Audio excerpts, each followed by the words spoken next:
Hello everyone and welcome to Boost Agile Retrospectives. My name is Paul Llewellyn and I'm an Agile coach here at Boost Agile.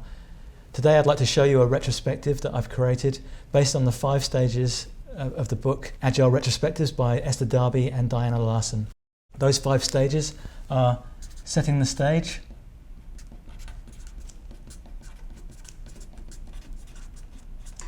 gathering data,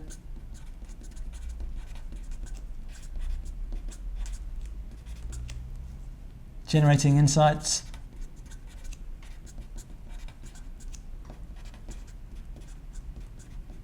and deciding what to do,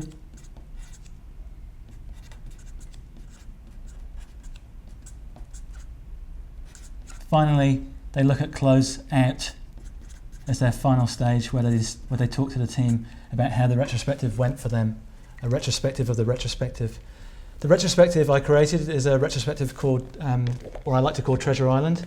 The first stage, the setting the stage, I described the team that they've just arrived at Treasure Island. They're about to disembark, and I asked them to consider the treasures they're looking for on the island. I got them to write down ideas around treasures that they had for their sprint or their scrum project they were working on, and what their treasures might look like. They put them on a post-it note, each treasure, and they posted them on the left-hand side of the board.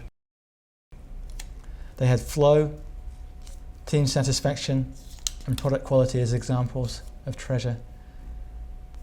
We then discussed these as a team and what they meant to the team, and I asked if they could select one treasure to put in the center of the island, the treasure they were looking for. They voted using dot vote. They came up to the board. They had 1 vote each. They marked the treasures they wanted to work on. The team came away, they'd voted on flow as their top vote, so we moved flow into the centre of the island as the treasure, and we circled it. I then asked them to think about the obstacles they might face on Treasure Island, and I asked them to write down the obstacles again on a post-it note, 1 obstacle per post-it note. They came up with things like incomplete requirements, interruptions, meteors, i.e. loud, obtrusive objects that cause them to stop working on their sprint and tend to immediately. They talked about skill silos as well, and the fact that they had people with specialist skills. They talked about lack of time being an obstacle, and they talked about the amount of work they had to do. The next stage, also gathering data, I asked them to think about the skills and tools they had as a team and to write those on post-it notes. Again, we asked for 1 skill or tool per post-it note. And when they'd finished, I asked them to put the skills or tools they had written down on post-it notes onto the right-hand side of the board. They came up with things like adaptability, Scrum, the fact they had good collaborative skills, the fact they were a highly motivated team.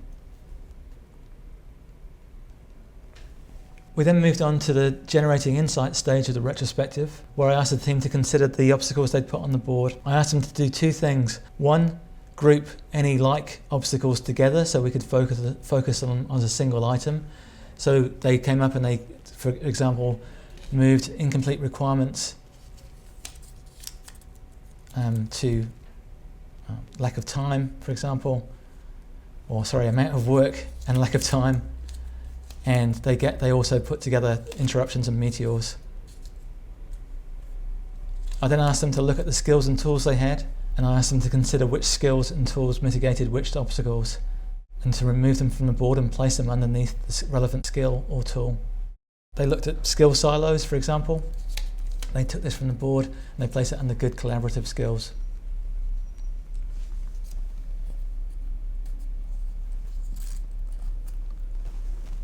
For the remaining part of this stage, I asked the team to consider the obstacles that were still on the board that they hadn't mitigated or overcome, and which of those obstacles were the most challenging for them.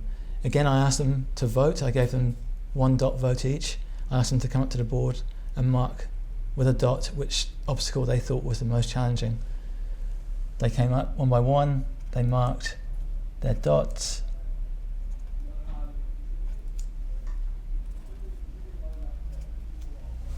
We took the top 3 items, we talked about them in priority order or dot vote order, and we generated retro actions. After we discussed each obstacle in turn and we generated the relevant retro actions or SMART goals. The retrospective was complete, and as part of the close-up stage of the retrospective, I asked the team to consider what they liked and what they didn't like, what they would like to change. So I used a simple learning matrix style approach.